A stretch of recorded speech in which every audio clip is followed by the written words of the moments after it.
Welcome to USA Global TV and Radio, where our mission is to provide education, entertainment, hope, and inspiration.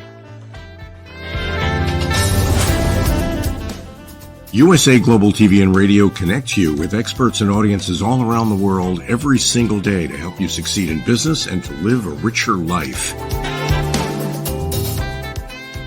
Visit us at usaglobaltv.com to learn about career and life-changing training and mentoring programs like the Listening Mentor.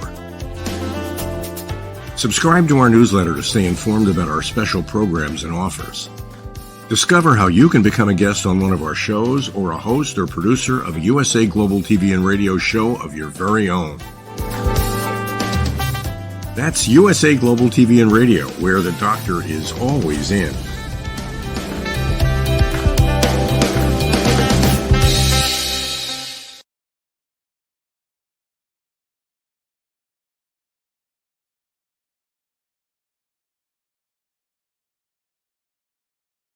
The Heart of Health.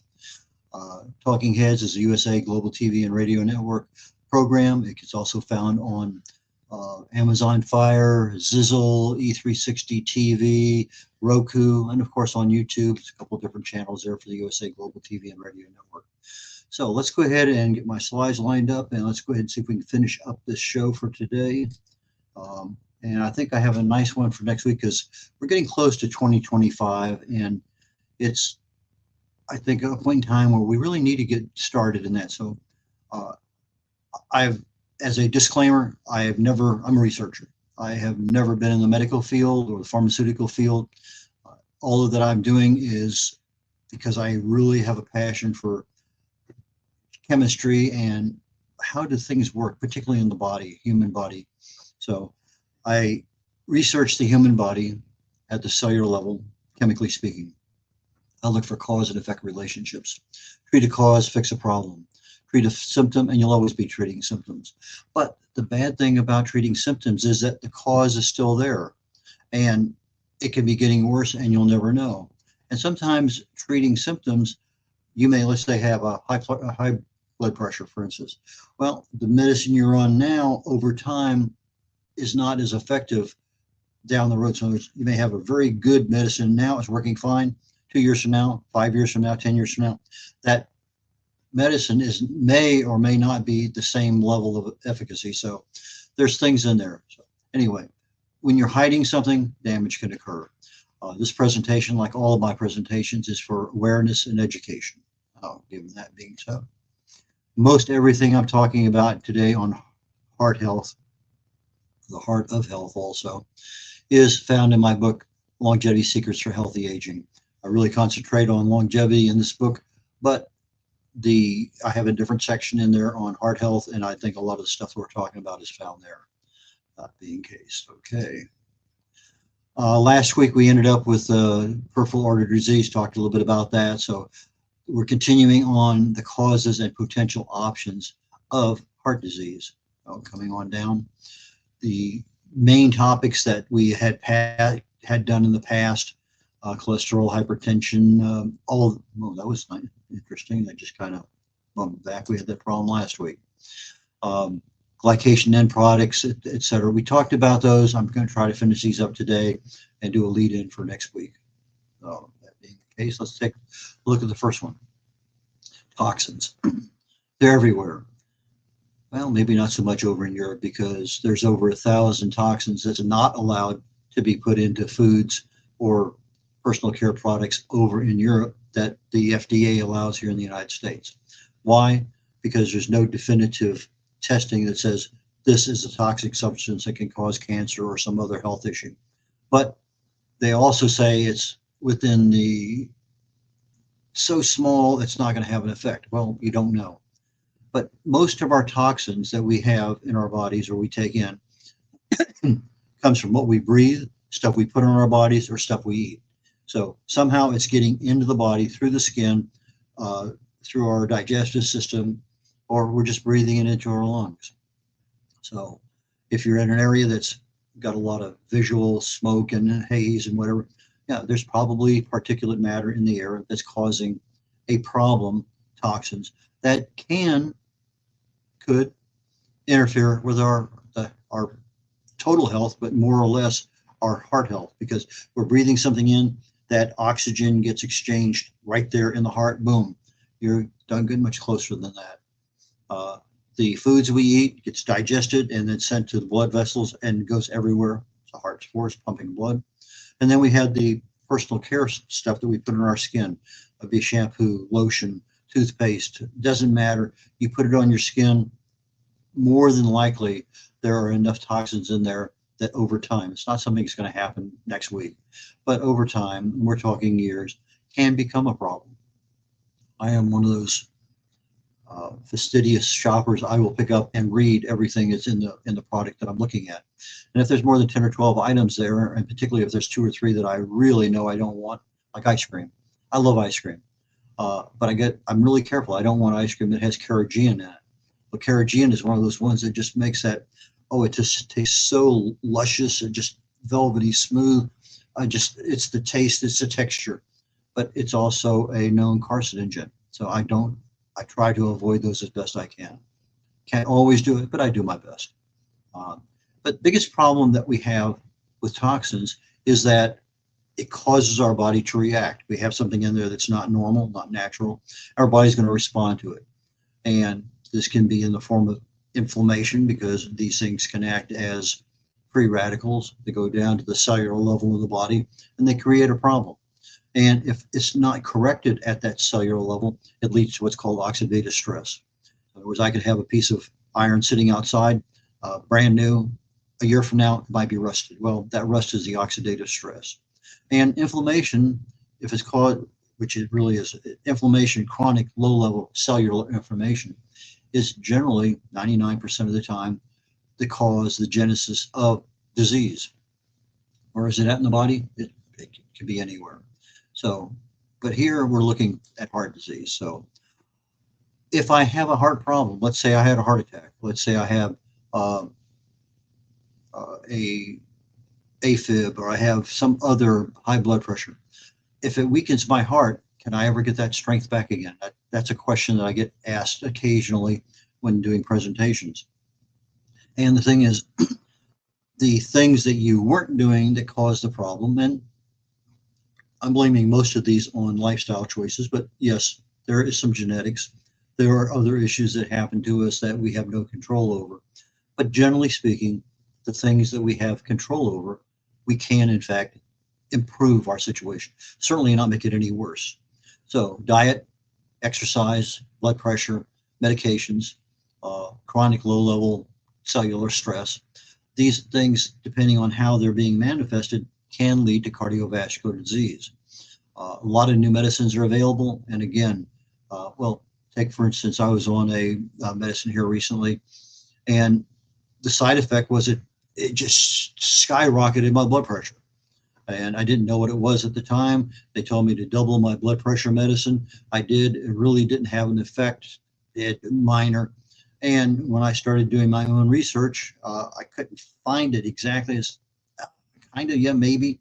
So I talked to my pharmacist, and he didn't even just take absolutely it does.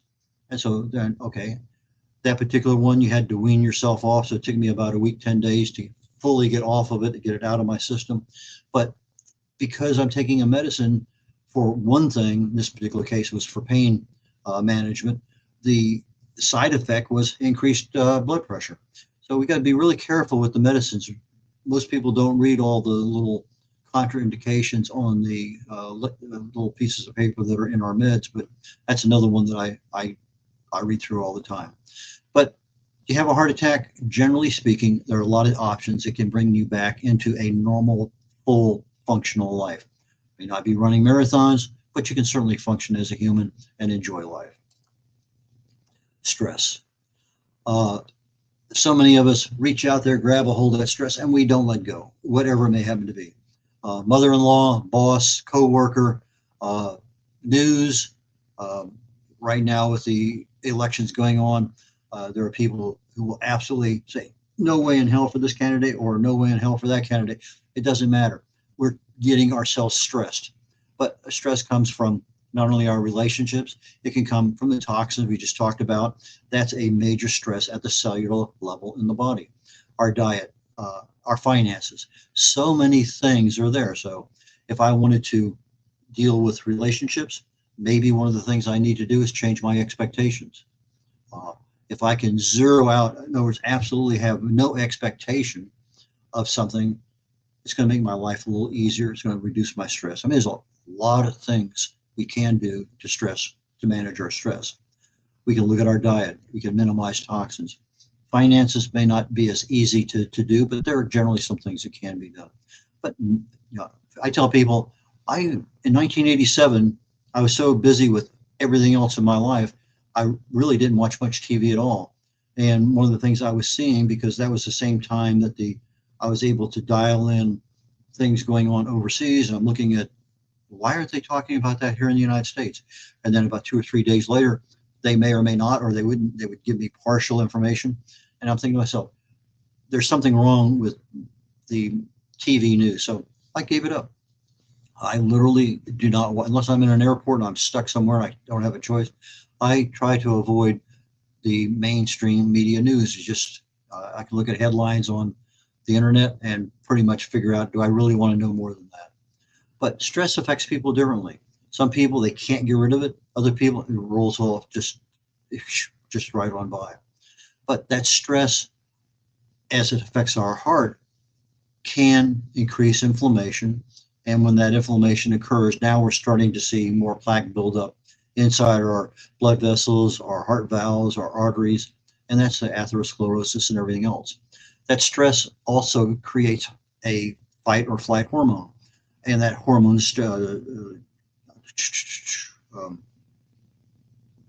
I'll have to think about it just when my brain is blank. But anyway, that stress hormone, cortisol, if we get too much of it and it stays in our body for a super long time, it can create a lot of problems. And so we need to be careful. That's something that we can manage away, but many times we don't even know we're holding on to it.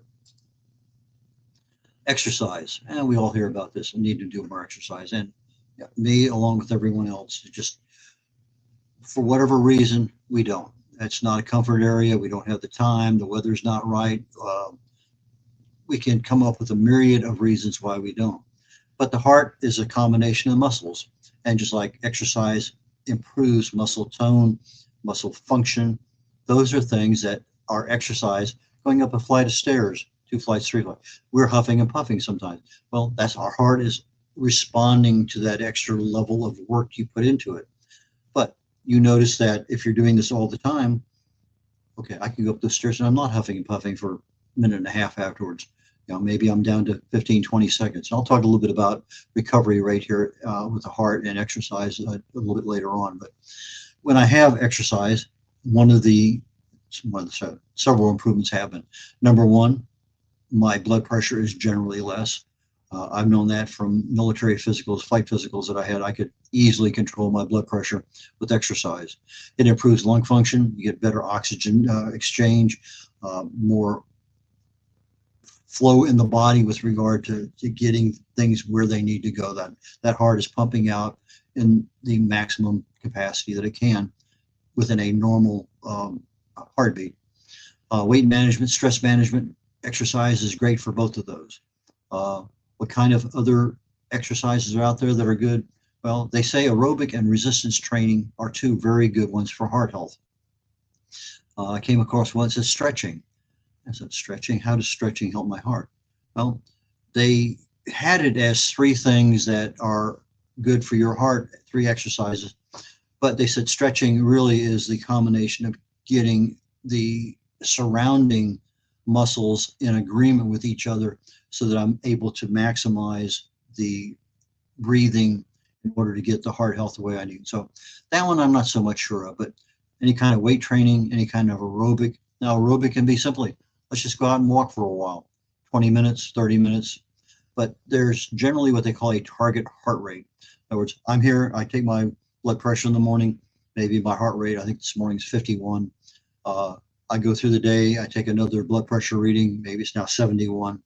But I have a target heart range, and for most people, it's between 60 and 100. But sometimes it can be too much or too little, and if it's too much or too little, there may be a problem. So if I'm constantly over 100, should talk to the doctor. If I'm down in that 40, 50 range all the time, there may be a very good reason for it. But again, it's not the normal range to be in. So maybe you do need to talk to somebody. But that's my resting heart rate. I wake up, I work throughout the day, I do whatever. I'm sitting in front of the computer, I'm driving, take your blood, your pulse, boom, okay. It should be between 60 and 100. If it's a little above, a little below, probably not a problem. But the temperature outside, inside, medications, your emotions, alcohol, smoking, caffeine, even the position of your body, the time of the day, your fitness level, all those things have an effect on your heart rate. And when I exercise, my resting heart rate goes from here up to here, and then it gradually comes back down. So as my fitness improves, the faster that level comes back down. It's called the recovery heart rate. So that recovery heart rate, let's say that, okay, when I was doing a lot of exercise, one of the things I love to do, seriously, run 100-yard dashes. So I would go out and I would run a 100-yard dash in whatever amount of time that was. I have an area marked off, and I would start out, okay, I would run this one starting out, number one, I'd do about 10 or 12. First one is about 60%. Then I try to get maybe a second faster, a second faster, a second faster. And so by the time I got to number 10, 11, or 12, I was absolute at going as fast as I possibly could the whole 100 yards. And so I would have either a chest monitor on, heart monitor, or I'd have my watch and I could get my pulse rate. So for me, most of the time, if I could get my pulse up to 150 or above, a pretty successful day. I like that a lot. That's normally my running rate when I'm out running. But how fast does it take to get back to a resting heart rate or to a recovery heart rate? For me, I list at 120 beats per minute. So in mine, I'm sitting there, I'm looking at my watch, doing my test. Okay, there's 1 minute. Let's take another pulse read. Okay, so I go from 150 to 120. That's 30 beats per minute. That's an exceptionally good recovery rate. So maybe it takes me 2 minutes to get back down to 120. But there is a heart rate that we want to look at. How many beats per minute can I get from my maximum in my exercise back down to my resting heart rate? It may not be resting, you're stopped for 2 or 3 minutes before you start doing something else. But that is a super good measure of your heart health. So let's say you go out and you're not a walker, and you go out and you walk a quarter mile, half a mile. As you're walking, take your blood pressure, take your pulse rate. Pretty simple to do. Just start counting your beep, beep, beep, beep, beep, beep, and stop for a minute, sit down, and then take it again at 1 minute, 2 minutes. How much did your heart rate lower from that exercise you're doing? It may not be 5 or 10. That's fine.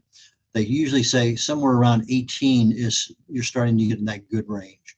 So to me, your resting heart rate, your recovery rate, is a super good indicator of how much your fitness level is, but how much your heart health is.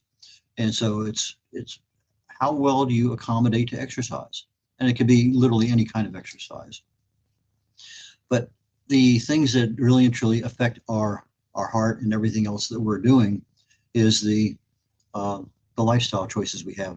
And this is the area that I want to go into next week and a few weeks after that, because we're coming up on 2025 here in the not too distant future. We're almost the last quarter of 2024. And we have options that we can look at. So how can I change my lifestyle, change my choices, where I have a, let's say, better than average chance, better than a 50-50 chance of actually being able to maintain some level of improved lifestyle next year. Now we're talking about the standard thing. We just got finished talking about exercise. Diet, well, we eat every day, most of us, but are we eating out? Is there something I can do if I'm eating at a restaurant every day to make my choices healthier? We're going to talk about that. Fasting. Fasting is something that I really and truly enjoy doing. I generally do a 72-hour fast every month, and there's reasons for it. When you get past about 18 to 20 hours, there's a function that goes on in the body called autophagy. Autophagy is where your cells get a chance to throw away all the trash in the cell, have anything in there that needs to be recycled. It's basically a major trash and recycling part of the body. In 72 hours, autophagy is about 100%. At 18 hours, it just starts out. So it starts out at 1%, and then 2%, 3%, and goes on. So it takes a little while in that fasting time frame to get to 100%, but it allows your body to recapture everything. They say that essentially in 72 hours, you can reset your immune system. In 120 hours, a 5-day fast, a lot goes on in your pancreas with regard to alpha cells and beta cells. And a lot of people are seeing a lot of success with type 2 diabetes and an extended fast. And there are other things called FMD. There are ways to eat food and fool your body into thinking that you're not eating food. You're still, it's a fasting mimicking diet, FMD. And so you're not fasting, but your body thinks you are. And we'll probably talk about that here in the next couple of weeks. The number of calories you eat and when you eat them is important. If you're only eating them one time a day, that's far better than spreading those calories out over 3 meals a day. The kinds of fats you're eating, there's so many things with fats that we're going to spend some time and get into all of those. The carbs you choose, again, high glycemic index and other things. Our weight, obesity, stress, alcohol, smoking, the quality of our sleep, so many things out there that we will be talking about in the next 3 weeks, trying to be able to make some changes in our bodies that will be lasting, that will be good for us. And sometimes I can't do that because it's not good for it. Let's see here, do I put that one down? Yes, I did. Okay, so let's just go ahead, back up one. When I'm looking at some of the myths that are out there, sometimes, I don't want to have so much of that, but if I'm in moderation, maybe that's better than overdoing it. If I'm looking at supplements, maybe I want to have the real fruits and vegetables that I need. One thing in particular, when coconut oil really hit the scene back in the mid to late 80s, it's saturated fat. The health industry went crazy. It's a saturated fat. But if you look at heart disease in 2 major places in the world, India and Nigeria uses what they call red palm oil more than the coconut oil. There were literally we're talking extremely few, count on one hand type of few, heart attacks and disease. You start getting into the American diet with a lot of plant oils, your sunflower oil, your safflower, your corn oil. A lot of those are highly inflammatory omega-6 fatty acids. And so you start having a problem. But people were confusing plant saturated fat with animal saturated fat. And there isn't a comparison because the saturated fat from plants, coconut oil in particular, is extremely healthy. Yeah, they're saturated fat, but it doesn't act the same way in the heart and the rest of the body. But if you have too many omega-6 oils, fatty acids from the vegetable oils that we do versus the omega-3 fatty acids from fish and other places, then we have a problem. It's the ratio of that omega-6 to omega-3. It should be less than 4-to-1. Standard American diet is probably in 30-to-1 or greater. But if you can get it down to 1-to-1 or between 1-to-1 and 4-to-1, probably have pretty good health. Cholesterol, it's a big issue with saturated fat. It comes from 2 sources, the food we eat or our body, what we make. So if I'm having a lot of coming from my food, my body makes less. If I don't have it from my food, my body makes more. It's just kind of the way things work. So red meat, not all meat's the same. It depends on how it's cooked, how it's prepared, lots of things with regard to meat. And the big thing that vegans have is the fact that B12, if they're going to get it from their foods, the foods have to be modified, fortified in order to get that. And if I'm buying it from a supplement, generally speaking, it's going to be what they call cyanocobalamin. That cyano is not what I need. I need the methylcobalamin in order to be really healthy in my body. And with that, like I say, I'm going to be talking about our lifestyle choices and what we can do to start making things better for us in 2025. And with that, again, wrapping things up, my longevity secrets for healthy aging. You can find a lot of the information we're talking about here, red.olaughlin.com. That's REDOLAUGHLIN. red.olaughlin, red.olaughlin.com, red.olaughlin at Gmail, and red@red.olaughlin, both ways to reach me. And I have some other books out there you can find on my website or on Amazon. So with that, I'm going to conclude today's presentation and catch you all next week. We'll start preparing ourselves for 2025. Take care, y'all. Bye now.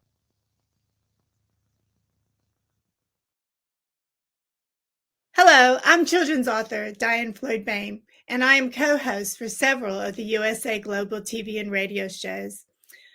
I joined because of the purpose of the USA Global TV and radio. They provide content for the viewers and listeners, an opportunity for people around the world to have their own show or even be a guest on an existing show. We truly believe in helping others get their positive message out to the world. We also have the opportunity for the listeners. You can watch on several platforms, and on YouTube, you can ask questions and even give a comment. We absolutely love it. I love being part of the USA Global TV and radio because I love positive messages, and who doesn't? And we need more of that in the world. We are a family, and we hope you will join us and become part of the family too.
Meet Dr. Jacalyn Kerbeck, President, Founder, and Chief Listening Officer of USA Global TV and Radio.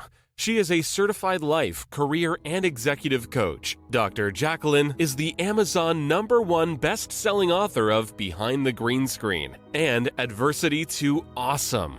As the listening mentor, she teaches children and their families how to listen at an elevated level through the book series titled The Amazing Adventures of Lady Ella, the Listening Mentor.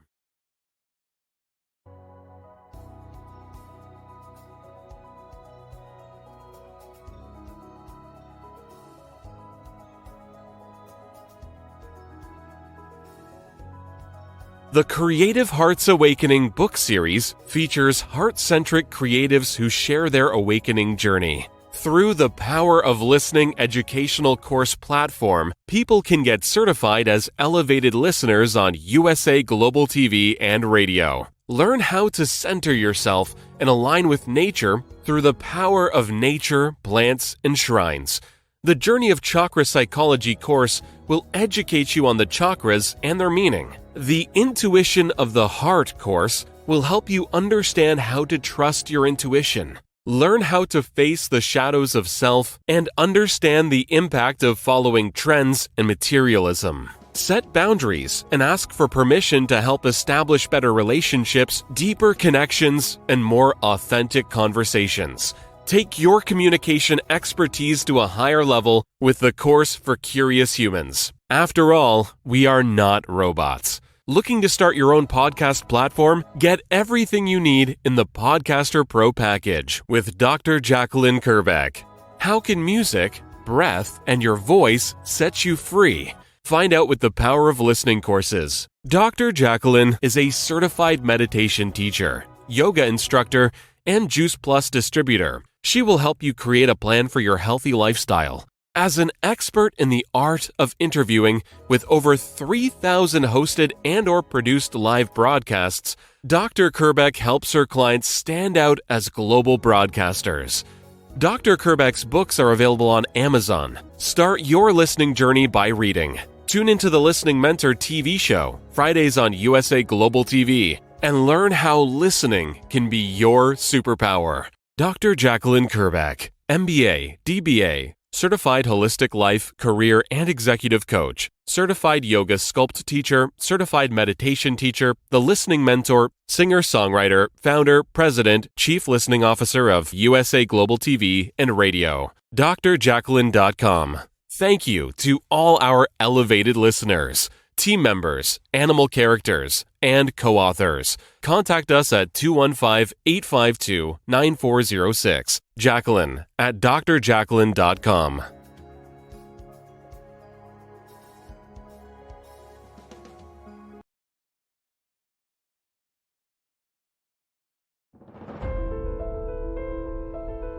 Hi, my name is Dr. Felix Kravitz. I have taught seniors and understand the crucial importance of online safety education for this community. I have also taught and worked at various colleges, universities, and training facilities in the Chicago region. My goal is to educate seniors, helping them to feel safer while navigating the digital world. Call me today to learn more and get started. Together, we can enhance our seniors' understanding of safety concepts when using technology. Contact cybersecurityeasy.com LLC by visiting our website www.cybersecurityeasy.com. Call us at 847-845-9360 or email us at info@cybersecurityeasy.com.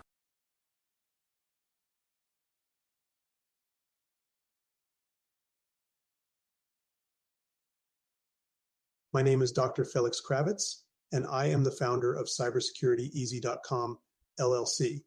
We live in a world full of vulnerabilities and cyber risks. We spend almost 4.5 hours a day on our mobile phones. It's over 7 hours of screen time daily when including computer use.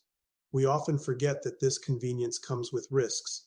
Published data predicts that the cost of cybercrime will exceed $10.5 trillion in 2025. These numbers encompass not only businesses, but also each one of us, including our children and our parents. In 2023, the FBI reported over $3.4 billion lost by seniors aged 60 and older. Cybersecurityeasy.com LLC's initiative is to massively support the community by providing cyber safety coaching and improving social engineering awareness. Our goal is to make social engineering concepts of cybersecurity easier to understand. We work with business teams, seniors, and educational institutions, both individually and in groups. We cover various topics from phone phishing attacks to AI-generated voice cloning, robocalls, password protection, and more using life examples. Talk to us today. Call us at 847-845-9360 or email us at info@cybersecurityeasy.com. 5 little known secrets for dementia caregivers with Tracy Cram-Perkins. Hi there, I am Tracy Cram-Perkins, the host of the Dementia Home Care Show here on USA Global TV and Radio. I am also the author of the book of the same name. And you'll see this QR code. This is for an extended version of the same talk. So if you want to see the full hour-long version, feel free to scan the code and go to that website. Stick with me. We'll talk about 5 little known secrets to make it a little easier to do dementia caregiving. What you're seeing on the left-hand side is a healthy aged brain, age 55 and above. The one you're seeing on the right is an Alzheimer's disease brain. It is in moderate disease. It is shrinking. It has holes in it. The memories that were in those holes no longer exist. When you're learning something, let's say in kindergarten, you learn how to tie your shoelace. Well, then by the time you're in 2nd grade, your brain remembers that information from tying the shoelace and applies it so you can learn more quickly how to tie more complex knots. So the brain is hardwired to do this for us. So it helps us learn faster so it doesn't take us long to acquire knowledge. The brain is looking for the information and they pick the closest to wherever that hole is. Let's look at some tips that we can use to help do that. These are 5 simple tools you can use as a dementia caregiver to help your loved one. The whiteboard is a useful tool in recording the day's activities and the answers to repetitive questions.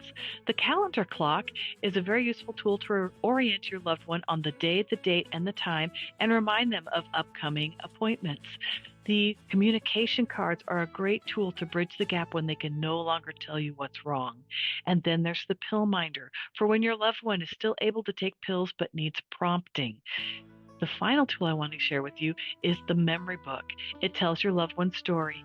It's a great tool for distraction, redirection, also as a conversation starter, and telling you where they are in their story so you know how to answer their questions. Music is probably the most powerful tool in your toolbox after laughter.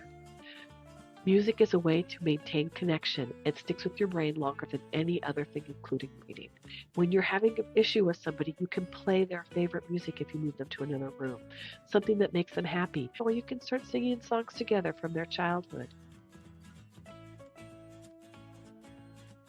These are some of my favorite books for caregivers. My show airs on the third Tuesday of every month, and you can view past episodes on YouTube. Thank you, everyone. This program has been brought to you in part by Tracy Cram Perkins. Connect with her and order her book at tracycramperkins.com. For more information about Alzheimer's disease, support resources, and how you can help, contact the Alzheimer's Association at 1-800-272-3900 or visit their website at www.alz.org. They offer 24/7 helpline support and a wealth of information to assist you and your loved ones.